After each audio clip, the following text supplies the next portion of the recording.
And welcome to the GC channel, to our virtual audience around the world. This is a channel especially for general counsels and in-house legal teams by general counsels. We're going to be covering some of the most trendy topics that are keeping you up at night, and we really hope that you'll find the next few minutes insightful and useful information. Talk to you very soon. Our clients, general counsels, in-house legal departments around the world, they are kind of scratching their head saying, you know, what have we got ourselves into? Is this the new normal? What are the regulations or lack thereof? What can we retain? What can we destroy? What can we share? And so data privacy becomes a very hot topic.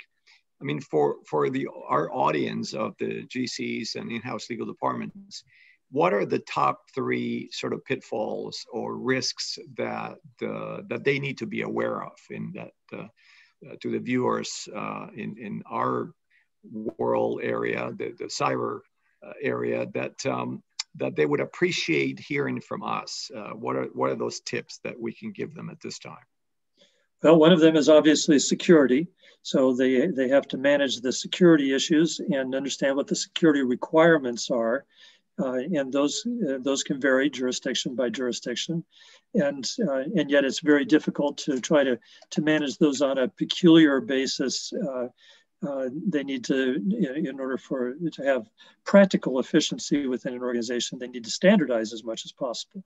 So finding out what industry standards are and then meeting the legal obligations from a regulatory and contractual point of view, that requires a level of understanding across the enterprise.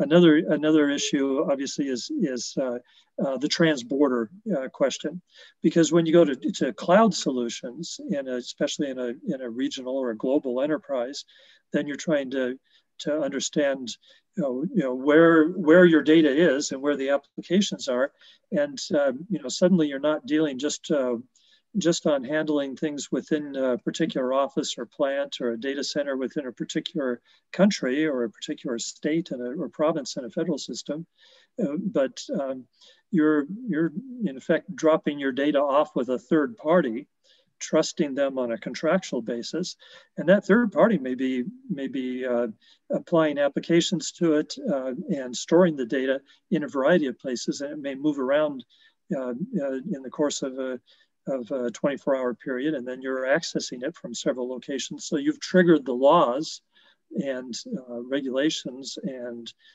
jurisprudential liability in several jurisdictions, which you now suddenly have to understand.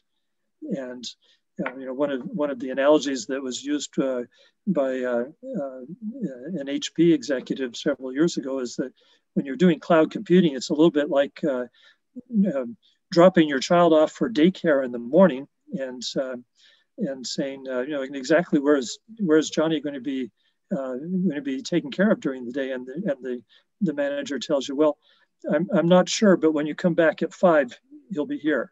And so that's how it is when you're doing cloud computing, and that's fine as long as you've got a good enough security arrangement and you're comfortable with the reputation of the company you're leaving the data with. But it's a little bit problematic when the data is going to be, accessible and stored for a time in Ireland, and for a time in Japan, and for a time in Venezuela, and for a time in Ohio, because their rules are different in each of those places, and you need to understand all of those and make sure that you're complying with all of those.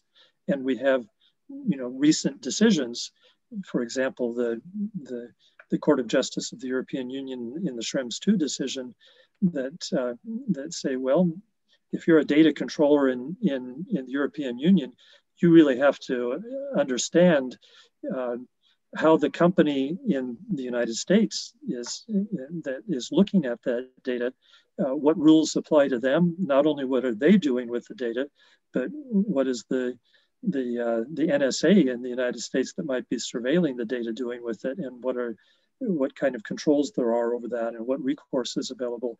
And we want that documented, and we want to know what the recourse is for the European citizen with respect to that data. And that's true if there's customer support for the data in India and technical support for the data in China. And so we have to manage all of those. So we'd like to thank you for your attention in the last few minutes. We hope that you found this GC channel broadcast insightful and useful. And we look forward to having your comments. To make sure that you subscribe and you leave your questions with us. And we promise that we'll get back to you very quick.